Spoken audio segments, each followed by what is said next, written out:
Κυρίες και κύριοι, καλησπέρα και από μένα. Θα ήθελα να συγχαρώ τους διοργανωτές για αυτή την πραγματικά πολύ σημαντική πρωτοβουλία. Ένας κλάδος που αντιμετωπίζει πολύ μεγάλες προκλήσεις, έναν κόσμο που αλλάζει και βεβαίως μην ξεχνάμε και την πολύ σημαντική συγκυρία της ενεργειακής κρίσης, της πανδημίας. Η πανδημία είναι εδώ και βεβαίως και του πολέμου που είναι ακόμη σε εξέλιξη. Και μέσα σε όλα αυτά ο χώρος του λιανεμπορίου παλεύει να υπάρξει και βεβαίως να μετασχηματιστεί, χωρίς όμως να υπάρξουν απώλειες, ακολουθώντας έτσι το μέλλον πλέον. Έχουμε πραγματικά την χαρά και την τιμή στο επόμενο μας θέμα, που είναι το λιανικό εμπόριο με ορίζοντα το 2040, να φιλοξενούμε τον Πρόεδρο της Διεθνούς Ομοσπονδίας Ενώσεων Λιανικού Εμπορίου με έδρα τη Νέα Υόρκη, που είναι και η πρώτη φορά ο κύριος Jacques Creyssel που επισκέπτεστε επισήμως με το θεσμικό σας ρόλο την Ελλάδα και βεβαίως η Γενική Διευθύντρια της EuroCommerce της Ευρωπαϊκής Ένωσης Λιανικού και Χονδρικού Εμπορίου, η κυρία Christel Delberghe, που είναι κοντά μας. Thank you very much for being with us tonight.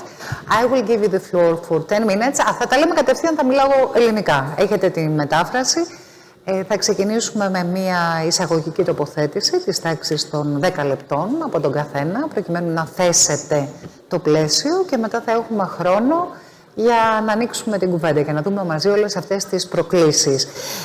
Κανονικά θα έπρεπε να ξεκινήσω με την κυρία, αλλά επειδή μας έχει έρθει από λίγο πιο μακριά, είναι από την Αμερική, λόγω του ρόλου του, να ξεκινήσουμε με τον κύριο της παρέας. The floor is yours for 10 minutes. Thank you. Good afternoon, everybody. I'm very honored to be here, and as chairman of the Federation of International Retail Associations, also as leader of the French Retail Association. You have chosen for us the most difficult subject we can imagine is to speak about the future of retail in 20 years. I hope you will be all there in 20 years to see if what we have said today was the truth or not. It's a very ambitious subject as we don't know exactly what would happen next week with the pandemics, with the war, with the stagflation we know in many countries now. But I will try to do the exercise. Actually, I have to change. Yeah, sure. Έτσι. Ωραία. Ζωντανή εκπομπή μας, δεν ξέρετε τώρα. You can wear it like that. It's better. I do not need it. You know, I don't need to wear it. It's fine. I have no problem. Listen to me. All right. So to introduce the debates, I propose very modestly to think about 3 points. The first one is to look at which key drivers we can imagine for the retail in medium and long term. The second point I would like to speak about is which major trends are the most likely today. And third point will be how can we shape this future. What will be the key drivers for this change? I see 4. The first one will be technology, more than human, I think. Why that? Why technology will shape tomorrow's retail? First, because retail has become a technological sector. It has become a technological sector in terms of checkouts, in terms of warehouses, in terms of logistics, in terms of transportation, in terms of customer analysis, in terms of services, in terms of payments. And second reason, because the new main competitors in the world of retail are technological companies, as Amazon, as Alibaba, for instance. They make retail and not the other way around. And it's clearly something which is clearly new. So I think that tomorrow's world will probably be made of stores without cash registers, warehouses without many employees, and trucks without many drivers, and of course it would change everything. Second key driver, use more than possession. It will be a complete change too for, of course, non-food products. We will rent more than we will buy in the future. And if we buy, we will more and more sell to buy back. It means, for instance, when you look at France today, 5 years ago, in 2017, 3% of textile purchases were second-hand. Last year, it was 19%. It changed all too. Third key driver, environment, sustainability. This is, of course, an absolute imperative for the planet, but it's imperative to continue to exist as a sector. Retail will have to be zero carbon, will have to be energy positive, will have to have zero waste, zero harmful substances, and 100% recycling. And one of our major challenges in the following years, and especially in 20 new years we would have, will be the environmental control of e-commerce. From the point of the footprint, of course, of digital technology, and the impact of home delivery. I think it's one of the key points we have to look at. Last point of the last key driver, it would be reputation. We do not speak very often about this word, which is very often today the most important. To put it simply, the retailers who will win in the future will be those who will have the best price image, of course, the best service offer, and the best economic, social, societal, and environmental reputation. So, which trends can we imagine? Stores or e-commerce? I think that we will have both, and many other forms of retail and commerce in addition, with a strong risk of decrease in the number of stores and in the size of the stores. What is happening today, for instance, in the food retail industry is very interesting. It was a very resilient sector, and now we have a lot of new competitors. It's incredible to see what happens.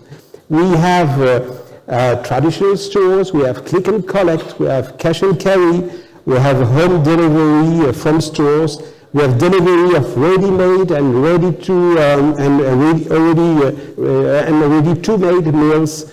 We have quick commerce delivering products in 10 minutes. We have from dark stores, we have delivery by delivery of Uber coming from restaurants. So it's a complete disruption. We will have a lot of kind of commerce. Second question, direct sales or platforms? I think that it will be more and more platforms. Why? Because e-commerce is very expensive for small players. And second reason, because platforms are more profitable for big players. The question is to know if in the future we will have only a few platforms in the world. There's a clear risk that tomorrow we will have one or two American players, 3 or 4 Chinese players, you know, the Amazon, Alibaba, JD, Tencent, with, of course, a network of stores. And that will be a landscape which will be a bit different on many subjects. Third question, specialist sellers or generalist sellers? I think that the sites, the e-commerce sites will have to be generalist. In stores, it will be more and more specialized, in the contrary.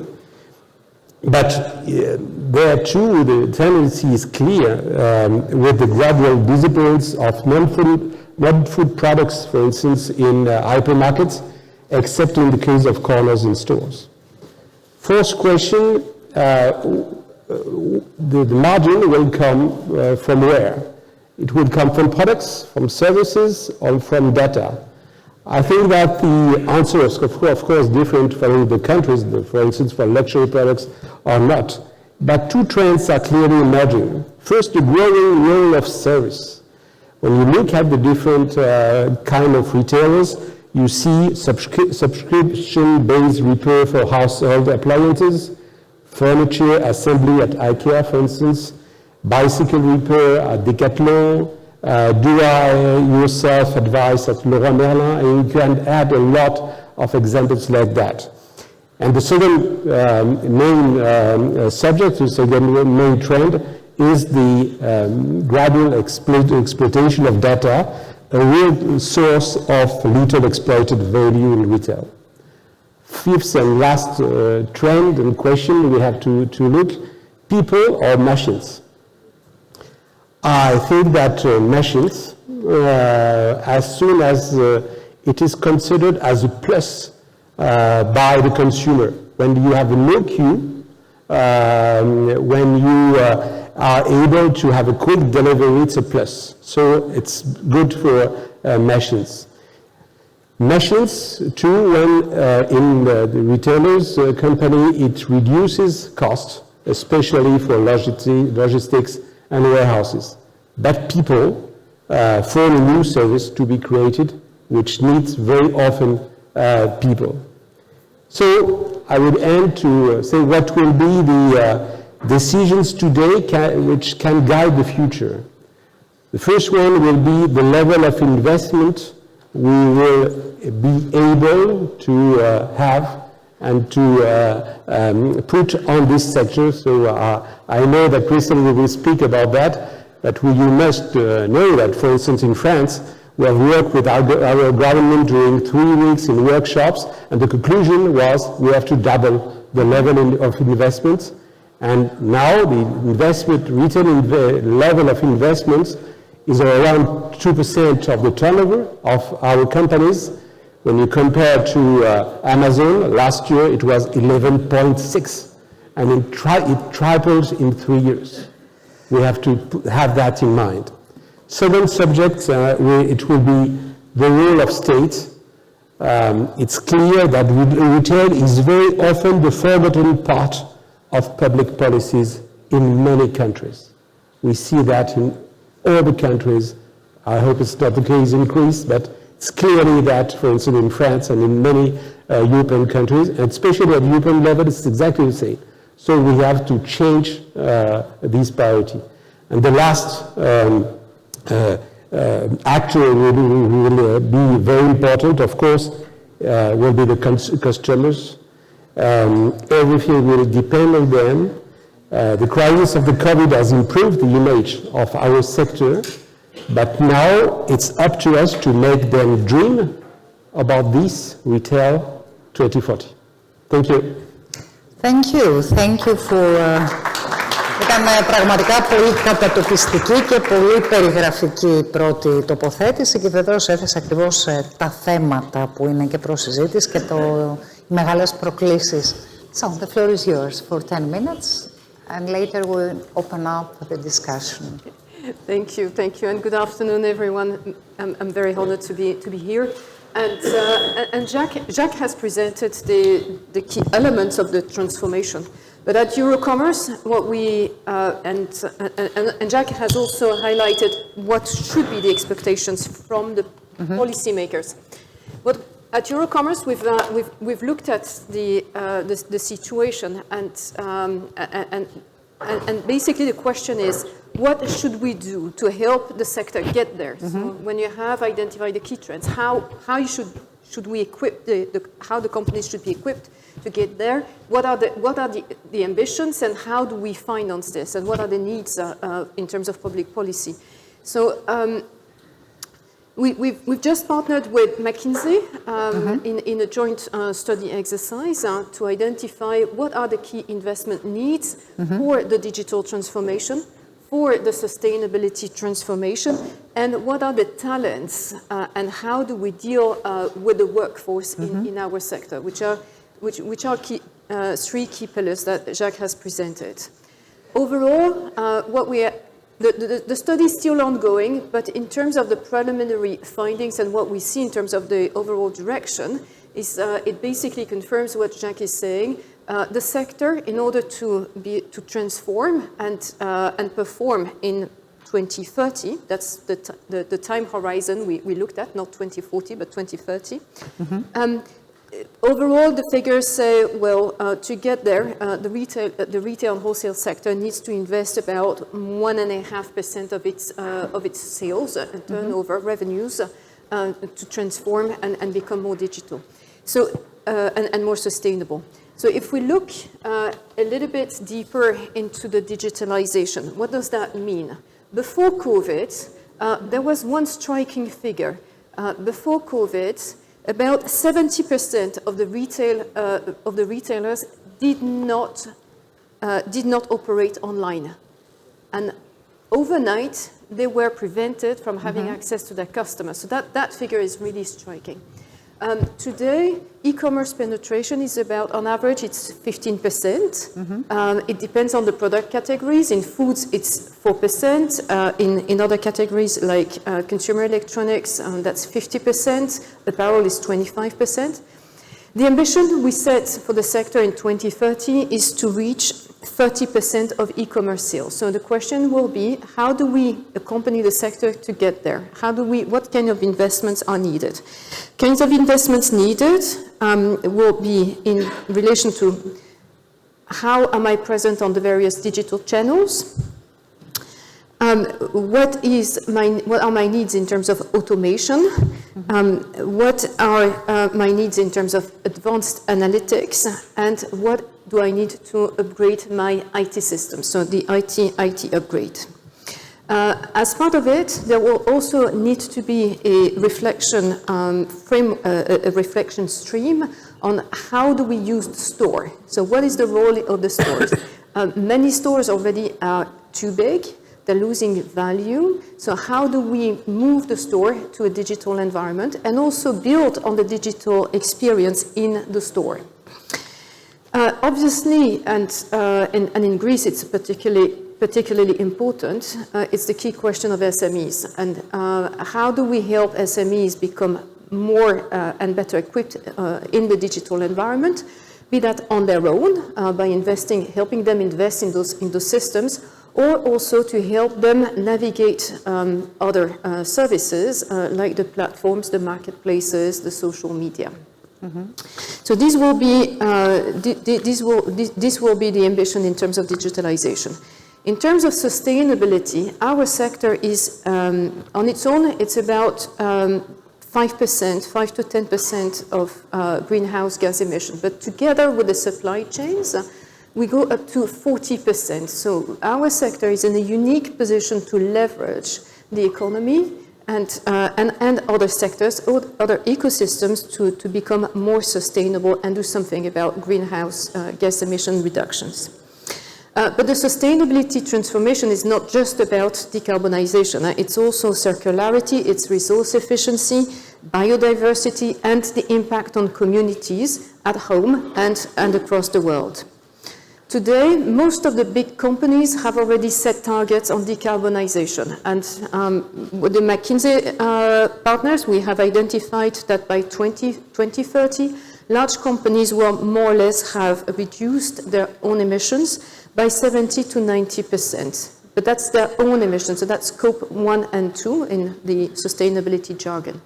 The biggest difficulty will be what happens, how retailers can help leverage their supply chains to improve the sustainability impact. The other area where our sector will be able to drive sustainability will be in relation to the customers. So how does the sector can help create or change the mindset of the customers towards more sustainable behavior, more sustainable choice, and improve their sustainable behavior. Key investment areas that have been identified will include greener stores, and we've heard some examples from Selvane from IADS earlier today. Logistics, sustainable offering, so assortment, fresh, circularity, and waste. And again, a particular attention for SMEs will be important, as SMEs often lack the resources and capability to take actions on their own, so they will need collaboration. The third element is talents. Retail and wholesale in Europe, it's the largest private employer sector. We are a massive, massive sector, 26 million jobs in Europe. So what will happen with the transformation will have an impact on unemployment across Europe. A big question. That's the big thing here. And our sector also provides a lot of opportunities for people across various ranges of qualifications, from the lower qualifications to the higher qualifications. Going forward, new talents will be required to support the sector transformation, so again for digitalization, again for sustainability skills, but also to support consumer-driven changes, new business models, and other macroeconomic trends. What the study today says, it's a preliminary result, is that today only 50% of the workforce is ready for this transformation. So we have a hell of a job to do to make that transformation happen. So what do we need to do to get there? How can the policymakers help us? As Jacques has said, very little is happening today. We see very little interest from the policymakers. We are a huge sector. We are transforming significantly, but fairly little interest. What we will need is direct support in terms of financing to kickstart investment in the areas that I have identified. Norms and regulation as well to drive the standards, make sure that companies speak the same language, but also making sure that the regulation is not too costly to drive and to reduce the compliance cost, and as well to encourage collaboration amongst different players.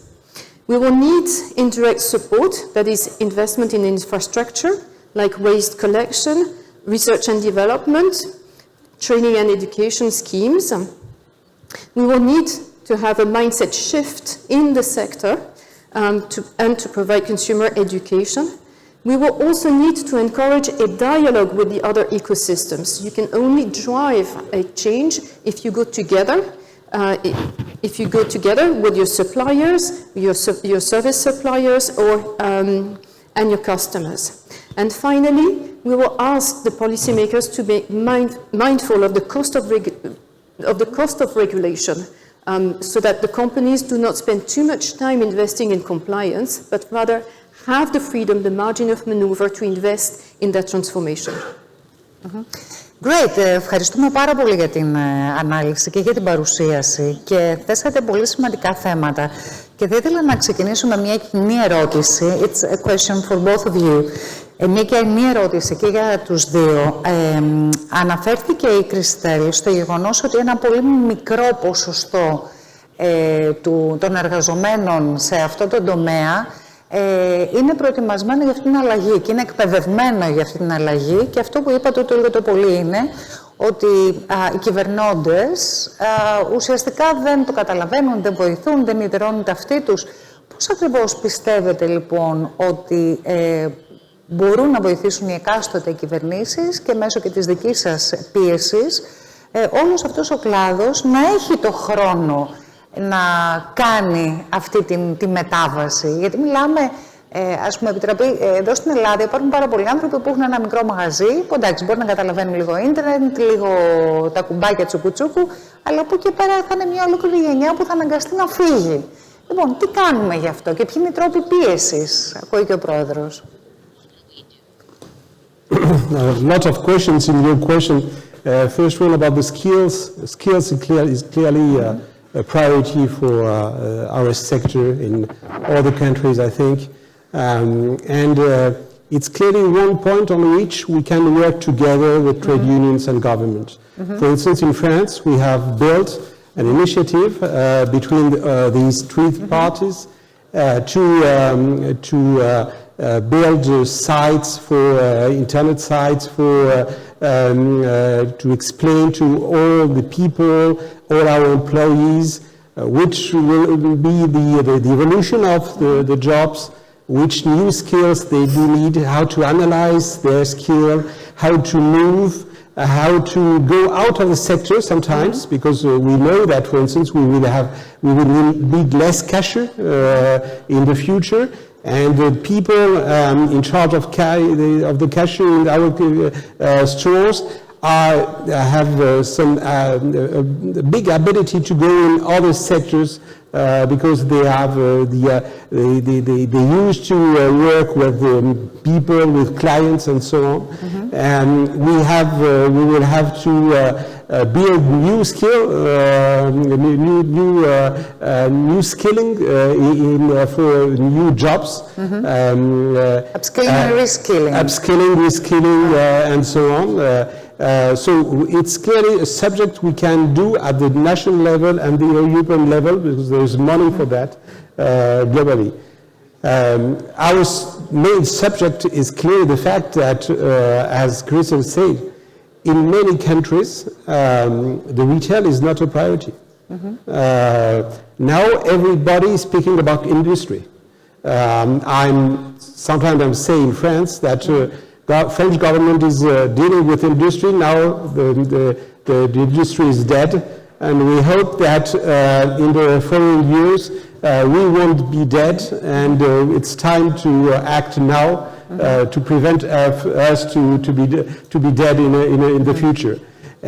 But it's a very big question how to change this mind, how to put in the mind of our government that our sector is the main employer, is the sector with no disruption in the next years, and it has to be clearly a priority of the action of the government.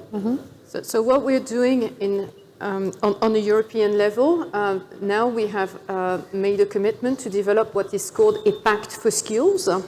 And that's a project which is co-sponsored by two commissioners in Brussels for employment and industry. And the idea with the Pact for Skills is to use EuroCommerce as a platform to exchange and to promote good practice in terms of the skills development, upskilling, reskilling, and also transition into new activities. We will launch this in the autumn. That's my hope, and we're negotiating this with the Commission and the trade unions. But what is very interesting is that all the national associations in all the European countries are doing a lot already in terms of providing the training programs for your members, and what we're trying to do is to bring everybody together around the table and exchange good practice and have that dialogue. Πρόεδρε, συμμερίζεστε την σχετική αισιοδοξία που βλέπω? Είστε σε κοινή προσπάθεια, συντονισμένη προσπάθεια και περιμένουμε βεβαίως και εδώ τα φώτα σας, προκειμένου αυτή η πρωτοβουλία να προχωρήσει μαζί. Θα ήθελα να... Πόσο χρόνο έχουμε ακόμα? Έχουμε 6,5 λεπτά. Θα ήθελα να ρωτήσω κάτι σχετικό με την συγκυρία. Προφανώς ο κλάδος βρίσκεται σε μια τεράστια φάση μετάβασης για τους λόγους που είπαμε, αλλά αυτή τη στιγμή υπάρχει και αυτή η έξτρα συνθήκη της ενεργειακής κρίσης, του πολέμου που είναι ακόμη σε εξέλιξη. Και ήδη βλέπουμε και στη χώρα μας, είχαμε πολλά λουκέτα λόγω της πανδημίας, είχαμε πολλά λουκέτα λόγω της οικονομικής κρίσης. Κατά πόσον τώρα η ενεργειακή κρίση, όλη αυτή την προσπάθεια που κάνετε εσείς, θα την ανατρέψει, θα την επιταχύνει? Και μήπως τελικά, γιατί εμείς οι δημοσιογράφοι είναι πολύ καλοί συνάδελφοι εδώ, ξέρετε, μιλάμε με λουκέτα. Δηλαδή, μήπως περιμένουμε μια βροχή λουκέτων στην Ευρώπη και στην Αμερική το επόμενο διάστημα? Should we start from you, Christel? We're hearing this from many countries. That's the unfortunate situation. We're hearing that in many countries, some retailers are struggling to pay their bills, their energy bills, and as a result, I think energy was taken for granted for many years. It was cheap, it was affordable to everyone, and now we are discovering that retail and wholesale, in particular in foods, our sector is a high energy or user sector, which means if we play this well, which means that we as a sector should be able to ask for support from governments to help cushion the impact of the energy crisis. So that's the first thing. The second thing, and we've heard it from the Commission last week, which presented a program on energy. There will be some public funding available for the transition, and in particular for the creation of energy, like solar panel. So a redirection from recovery, the recovery funds into energy efficiency, and that could be an opportunity for our sector. Our major concern is the importance of the legislation that is coming in, the importance of the war and all these events having an impact on the companies, and for the companies to have to manage those two agendas is a real problem. And that's why we need to have that awareness amongst the policymakers that there is a transformation there.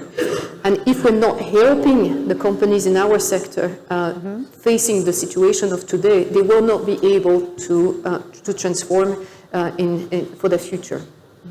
Your remarks? I can add that I think energy, of course, is a very important subject, but inflation in general is clearly very bad news for retail. We like when we have 1 or 2 or 3 points of inflation, but a situation in which we have 10 points of inflation is clearly a very big danger for our sector, because we are unable to increase the prices at the level of the increase of our purchasing costs, our retail costs, and so on. And we have to cut our margins. If we cut our margins, it's clear that we won't have the means to invest more. It's impossible to invest more, to double in the investment, and to have less margin at the same time. And the second consequence is, of course, the fact that when the prices are going up and the wages are not going at the same level, it means that the purchasing power of people is decreasing. It means that in France, I see that every day, the people buy less food. They buy the first price food and not the premium food, and so on. And for instance, for do-it-yourself, for of course clothes and so on, we see the decline of the selling every day. So I'm very anxious with the situation we face today, because we have the pandemics, we have that now, and in France we have before yellow jackets and so on. So it's the 4th year of crisis, and I'm not sure of the result at the end. Παρ' όλα αυτά, είστε ανήσυχος, you are anxious as you mentioned, είστε ανήσυχος, όπως λέτε. Ωστόσο, τι πιστεύετε ότι θα γίνει την επόμενη μέρα? The future of retail είναι το θέμα του συνεδρίου μας. Retail μέχρι το 2040 είναι το θέμα της δικής μας της συζήτησης. Υπάρχει περίπτωση να χαθεί το μαγαζάκι της γειτονιάς, το μαγαζί που όλοι αγαπήσαμε, που ξέρουμε το μαγαζά τώρα με το όνομά του. Και δεν το λέω έτσι με έναν αγλαφυρό τρόπο, είναι μια πραγματικότητα. Και δεν μιλάω μόνο για την επαρχία, μιλάμε εγώ στα Εξάρχεια, μεγάλωσα, εκεί έζησα. Παρά την κρίση, πάμε το μαγαζιά που ξέρουμε, όπου πηγαίνουμε. Λοιπόν, ποιο βλέπετε? Εξάρχεια is a lovely place of Athens. Για να κάνω τη σωστή μετάφραση. Λοιπόν, ποιο πιστεύετε ότι είναι το μέλλον του retail, τελικά, απαντώντας τον τίτλο μας για να κλείσουμε κιόλα?